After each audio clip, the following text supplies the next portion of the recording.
Mark సువార్త 3వ అధ్యాయము 20వ వచనము మరియు 21వ వచనము. వారు ఇల్లు చేరగనే తిరిగి జనసమూహము గుమిగూడినందున భోజనము చేయుటకైనను వారికి వీలు పడలేదు. ఆయన కుటుంబ సభ్యులు ఆ విషయమును విని ఆయనకు మతి చలించినదని ప్రజలు పలుకుచుండటచే ఆయనను అచ్చటి నుండి తీసుకుని వెళ్ళటకు వచ్చిరి.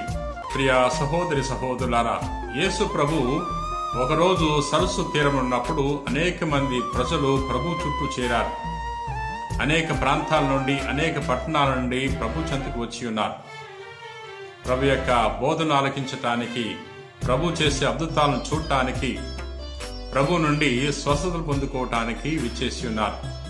ప్రభు ఆయన చూసి జాలిపడి వారికి అనేక విషయాలు బోధించి ఉన్నాడు. వారి మధ్య ఉన్న రోగులకు స్వస్థతను దయచేసి ఉన్నారు. ప్రియ సహోదరి సహోదరులారా, అక్కడి నుండి ప్రభు పర్వతం మీదకి వెళ్ళాడు.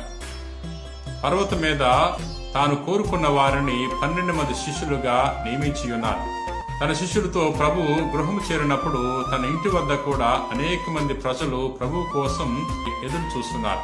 మరలా ప్రభు వారి మీద జాలిపడి వారికి అనేక విషయాలు బోధించారు. ప్రియ సహోదరి సహోదరులారా, వారు ఇల్లు చేరగనే తిరిగి జనసమూహము గుమిగూడినందున భోజనము చేయుటకైనను వారికి వీలు పడలేదు.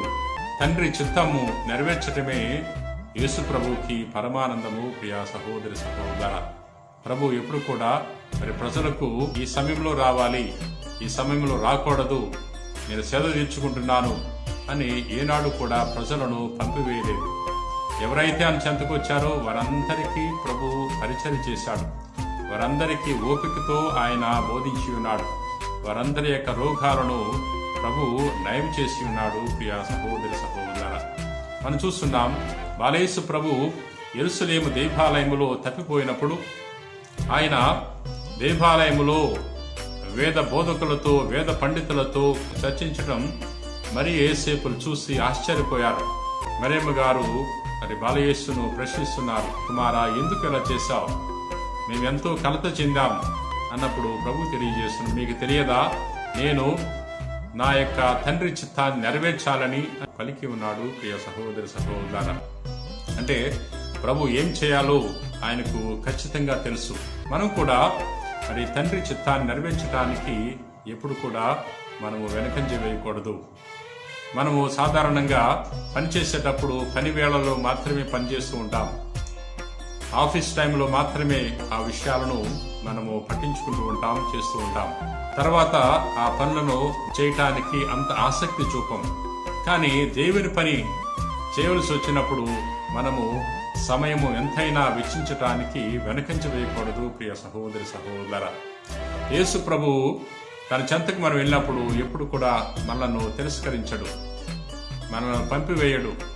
ఎవరెవరైతే ప్రభు చెంతకు వెళ్ళారో వారు ఉదయాన్నే వెళ్ళినా, మధ్యాహ్నం వెళ్ళినా, సాయం సమయంలో వెళ్ళినా వారందరినీ ప్రభు దీవించి ఉన్నాడు. యేసు ప్రభుకి మతి చెల్లించిందని అక్కడ ప్రజలు అనుకుంటుంటే ప్రభు యొక్క కుటుంబ సభ్యులు వచ్చి ప్రభుని తీసుకెళ్ళటానికి వచ్చారు. ఈ యొక్క వాక్యాన్ని ఒకసారి చదువుకుందాం. ఆయన కుటుంబ సభ్యులు ఆ విషయమును విని ఆయనకు మతి చెల్లించినదని ప్రజలు పలుకుచుండటచే ఆయనను అచ్చటి నుండి తీసుకువెళ్ళటకు వచ్చిరి. దేవుని చిత్త ప్రకారంగా జీవించడానికి ప్రయత్నం చేసినప్పుడు ప్రజలు మనల్ని కూడా పిచ్చివాళ్లుగా పరిగణిస్తారు. ఈ లోకానుసారము జీవించినప్పుడు మనకు ఎటువంటి ఇబ్బంది ఉండదు. ఎప్పుడైతే మనము దేవుని చిత్త ప్రకారంగా జీవించడానికి ప్రయత్నం చేస్తూ ఉంటామో అప్పుడు ఈ లోకము మనలను తప్పుపడుతుంది.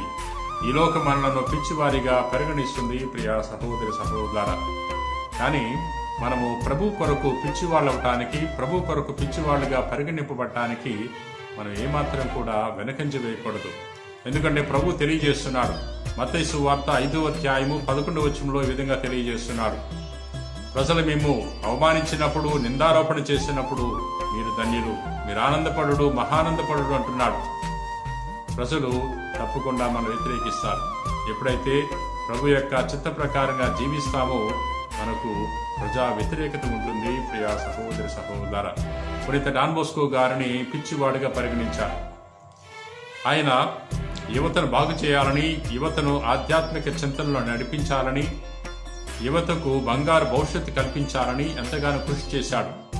వారితో కలిసి మెలగటం, వారితో కలిసి ఆడటం, వారితో కలిసి భుజించడం చేసినప్పుడు తోటి గురువులే ఇతను పిచ్చోడు, ఇతనికి పిచ్చి పట్టింది, ఇతని యొక్క పిచ్చి మొదలకు ముందే ఇతన్ని హాస్పిటల్ తీసుకెళ్లాలని ప్రయత్నం చేశారు. కానీ తర్వాత అర్థమైంది, తనకున్న ఏకైక పిచ్చి దేవుని యొక్క చిత్తాన్ని నెరవేర్చటమే అని తెలుసుకున్నారు ప్రియ సహోదరి సహోదరులారా. తర్వాత మనం చూస్తున్నాం, అసిసిపురి ఫ్రాన్సిస్ గారిని కూడా పిచ్చోడు అనుకున్నారు. ఆయన మరి ప్రభుని తెలుసుకున్న తర్వాత, దేవుని యొక్క అనుభూతిని పొందుకున్న తర్వాత తాను మరి ఆస్తిపాస్తులు అన్ని వదిలేసి పేదరికముతో జీవిస్తున్న తరుణంలో ప్రజలు అనుకున్నారు, ఈయన పిచ్చివాడు అని పరిగణించారు. కానీ తనకున్న ఏకైక పిచ్చి మరి దేవుని యొక్క పని చేయటమే, దేవుని చిత్త ప్రకారంగా జీవించటమే అనే విషయం క్రైస్తవ సమాజము తెలుసుకున్నది ప్రియ సహోదరి సహోదరులారా. మనం కూడా యేసుప్రభు యొక్క బోధలు ఆలకించి యేసుప్రభు యొక్క బోధల ప్రకారంగా జీవించినప్పుడు మరి ఈ లోకం మనల్ని బలహీనులుగా పరిగణిస్తుంది, ఈ లోకం మనల్ని బుద్ధిహీనులుగా పరిగణిస్తుంది, ఈ లోకం మనల్ని మరి పిచ్చివాడుగా పరిగణిస్తుంది. కానీ ప్రభు కోసం మరి ఇటువంటి నిందలు అవమానాలు భరించినప్పుడు మన యొక్క బహుమానం ఎంతో గొప్పది అనే విషయాన్ని మనందరూ కూడా గుర్తించాలి ప్రియ సహోదరి సహోదరులారా.